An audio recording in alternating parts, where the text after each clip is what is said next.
49 yaşlı qadından gəlib etiraf. Deyir ki, 50 olduğunu bildirir.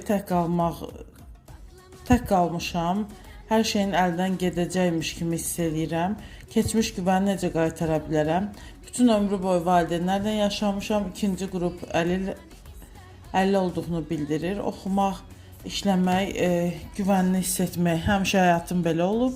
İndi işləmirəm, nəyisə yanlış edirəmmiş kimi bir şey var içimdə. Hər şey əlimdən gedir sanki. Özümü danlayıram daimi, kompleks yox idi əvvəllər. İndi isə tamamilə relaks olmuşam və yenə də yazıb ki, nə edim bilmirəm və əvvəlki güvəni necə qaytarmaq olar, heç bir fikrim yoxdur.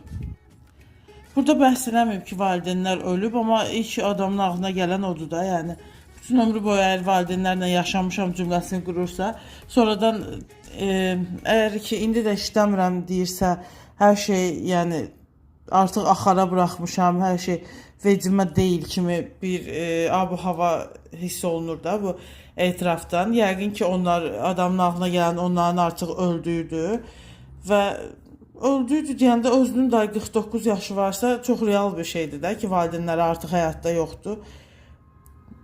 Çünki birdən bir adam evi ayırmır axı bu yaşda. Normalda yəni çox böyük bir şey olmalıdır, yaxşı mənada ki, ayıra bilsin. Nə belə